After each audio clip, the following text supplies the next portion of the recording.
Mutiara menyimpan buku hadiah dari ayahnya di rak buku. Nah, di rak buku itu adalah buku hadiah dari ayahnya. Perhatikan susunan buku di dalam rak. Buku-buku tersebut tersusun rapi. Berapa banyak buku di dalam rak tersebut? Apakah kalian bisa menghitung berapa banyak buku dalam rak tersebut? Bagaimana agar kita lebih mudah menghitungnya? Nah, adik-adik di rumah punya buku bacaan? Coba kalian hitung berapa buku bacaan kalian. Udin bersama Mutiara mengelompokkan buku-buku tersebut. Tiap-tiap kelompok berisi 10 buku. Nah, satu kelompok itu 1 puluhan. Kalau 50-an sama dengan 50.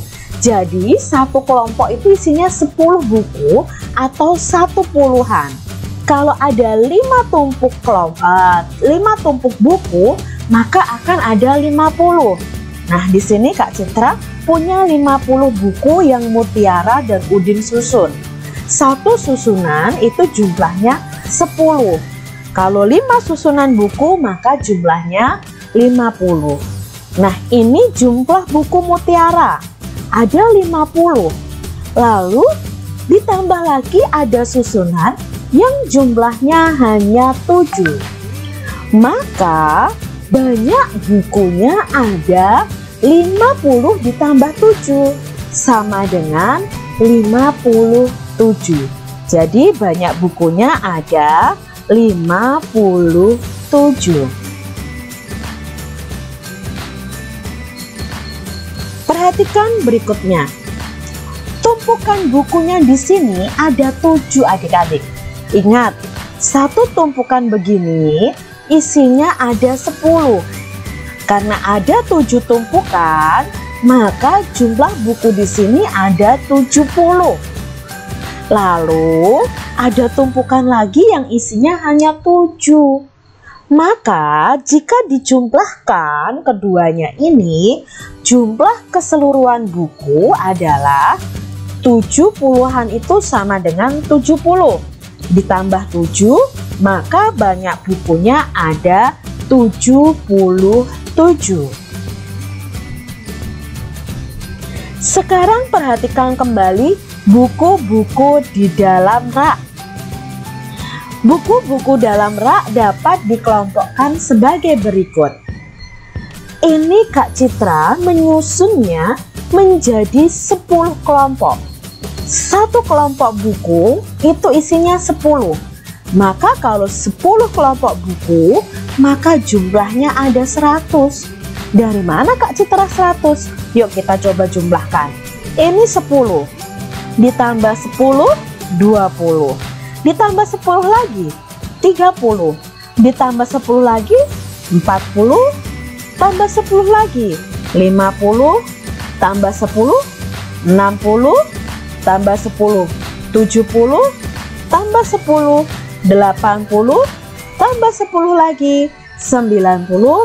Dan tambah 10 lagi, 100. Maka satu kelompok ini jumlahnya ada 100. Ternyata ada 10 tumpukan buku. Artinya rak buku berisi 100 buku. Amatilah gambar berikut ini. Nah, di sini ada gambar kubus. Satu kubus itu dianggap satu kubus satuan. Kalau ada yang panjang seperti ini, kubus satuannya berjumlah 10. Digambarkan menjadi satu kubus puluhan. Jadi kalau kubusnya hanya 1, dianggap satu kubus satuan. Dan jika kubusnya ada 10, maka dianggap satu kubus puluhan. Nah, perhatikan di sini. Ini adalah kubus puluhan. Kubus puluhan jika ada 10, maka bisa diganti dengan satu kubus ratusan. Nah, satu kubus ratusan itu bisa digambarkan dengan kubus seperti ini adik-adik. Kalau ini tadi satu satuan, ini puluhan, maka ini digambarkan sebagai kubus yang berjumlah 100. Nah, sekarang kita lihat berikutnya. Kalau kubus di bawah ini ada berapa ya? Kita lihat kubus di bawah ini. Ada berapa satuan di situ? Kita hitung adik-adik. 1, 2, 3, 4, 5, 6, 7, 8. Maka kubus ini ada 8 satuan. Kalau kubus di bawah ini ada berapa ya? Nah, satu deret tadi, kita ingat ya, kubus satu deret begini isinya ada 10.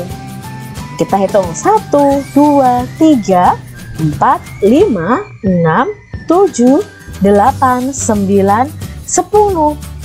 Kalau satu kelompok ini ada 10 kubus, maka kalau ada 2 berarti jumlahnya 20 kubus.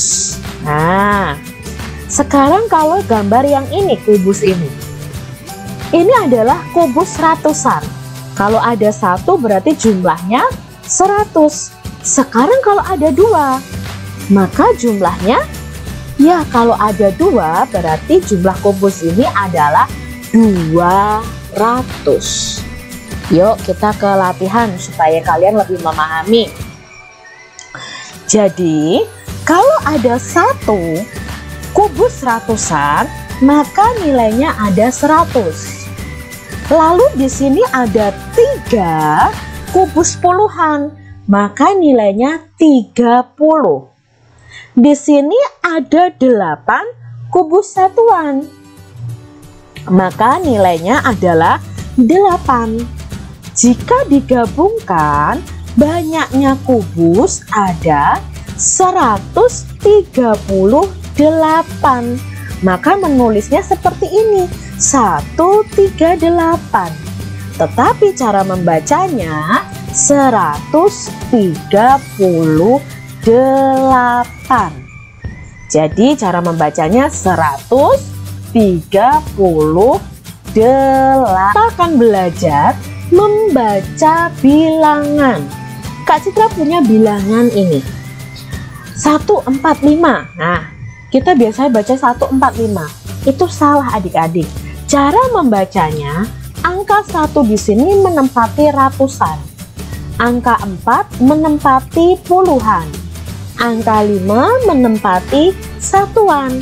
Maka dibaca, karena 1 ratusan berarti dibaca 100. 40-an dibaca 40. 5 karena satuan ya dibaca 5. Maka dibacanya 145.